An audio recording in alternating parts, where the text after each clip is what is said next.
Hello friends, welcome to பிரிசியாட்ஸ். இன்றைக்கி நம்ம வெண்டைக்காயை வச்சு வெண்டைக்காய் குர்குரே எப்படி செய்கிறதுன்னு பார்க்கலாம். இது ரொம்ப கிறிஸ்பியாக, ரொம்ப மொறுமொறுன்னு சாப்பிட்றதுக்கு குழந்தைங்கலேருந்து பெரியவங்க வர ரொம்ப விரும்பி சாப்பிடுவாங்க. பாருங்கள், இந்த அளவுக்கு நம்ம வறுத்து எடுத்துருக்குறோம்.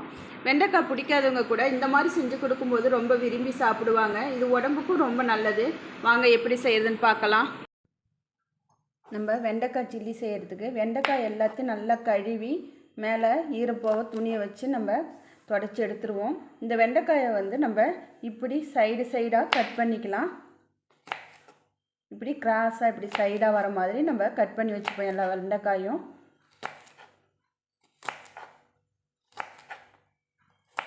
இப்படி கட் பண்ணி வச்சுக்கலாம். நான் ஏற்கனவே எல்லா வெண்டைக்காயும் அந்த மாதிரி கிராஸாக கட் பண்ணி வச்சுருக்கோம். நான் ஒரு 1/4 கிலோ வெண்டைக்காய் இந்த மாதிரி கட் பண்ணி வச்சுருக்கேன். இதுக்கு 4 டீஸ்பூன் கடல மாவு ஆட் பண்ணிப்போம். 2 டீஸ்பூன் அரிசி மாவு,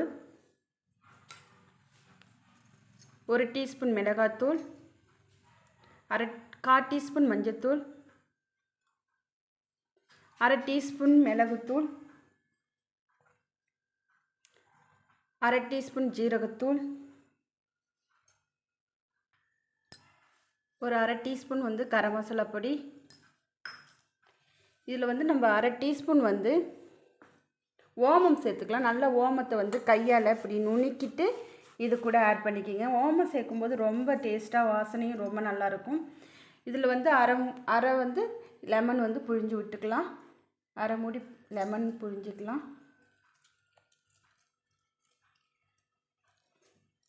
அப்புறம் இந்த டிஷ்ஷுக்கு தேவையான அளவு உப்பு ஆட் பண்ணிக்கலாம்.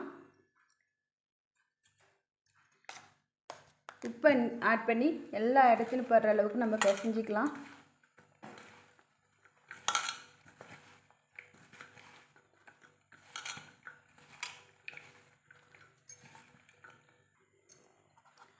இல்லை 2 ஸ்பூன் இஞ்சி பூண்டு பேஸ்ட் இதில் நம்ம ஆட் பண்ணிக்கலாம்.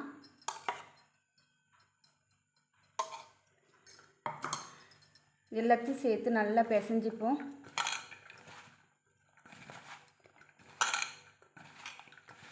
இப்போ லைட்டாக தண்ணி தெளித்து பிசைஞ்சிக்கங்க. ரொம்ப தண்ணி ஆகிடக்கூடாது. லைட்டாக இப்படி தண்ணியை தெளித்து பிசைஞ்சிக்கலாம்.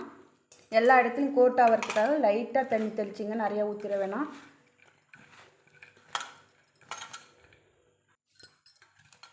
இந்த அளவுக்கு நம்ம நல்லா பிசைஞ்சிட்டோம். இது எல்லா இடத்துலையும் கோட் ஆகிறதுக்காக நான் 1 ஸ்பூன் அளவுக்கு நம்ம கார்ன்ஃப்ளவர் மாவு ஆட் பண்ணிக்கலாம் லாஸ்ட்டாக.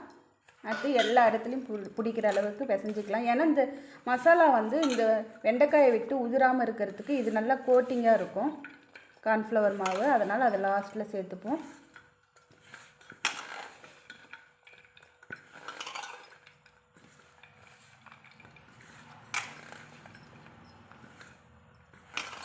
இப்போ நம்ம எல்லா இடத்துலையும் கோட்டா வர மாதிரி பிசைஞ்சாச்சு.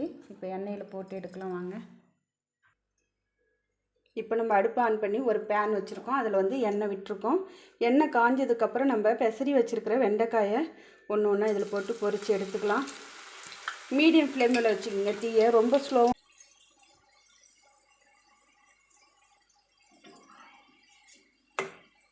பாருங்கள், இப்போ நல்லா கிண்டி விடுங்க. நம்ம போட்ட மசாலாலாம் உதிராமல் நல்லா கோட்டாக இருக்குது பாருங்கள் வெண்டைக்காயில்.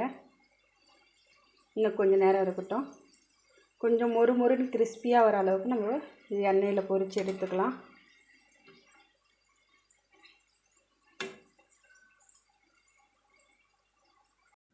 இப்போ நம்ம வெண்டைக்காய் நல்லா கிறிஸ்பியாக ஆகிடுச்சு. இதுக்கு மேலே கொஞ்சமாக கருவேப்பிலை ஆட் பண்ணி அதையும் இதில் போட்டு பொரித்து எடுத்துக்கலாம்.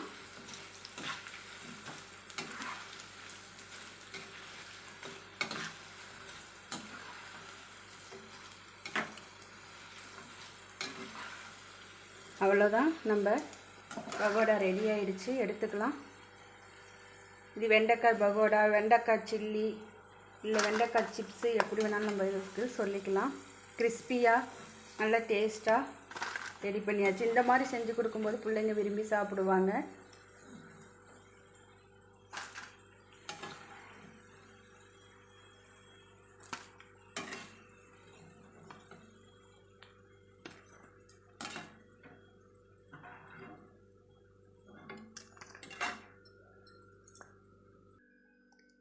இங்கே பாருங்கள் ரொம்ப கிறிஸ்பியாக ரொம்ப டேஸ்ட்டாக அங்கே பாருங்கள் இப்படி அழுத்தும் போது எப்படி சத்தம் கேட்குது பாருங்கள். இந்த அளவுக்கு நம்ம ரெடி பண்ணி எடுத்து வச்சுருக்கோம். இந்த மாதிரி குடிக்கும்போது பிள்ளைங்கள்லாம் விரும்பி சாப்பிடுவாங்க. இது உங்களுக்கு பிடிச்சிருந்தால் லைக் பண்ணுங்கள், ஷேர் பண்ணுங்கள், இந்த சேனலை சப்ஸ்கிரைப் பண்ணுங்கள். இதை நீங்களும் ட்ரை பண்ணி பாருங்கள். தேங்க்யூ.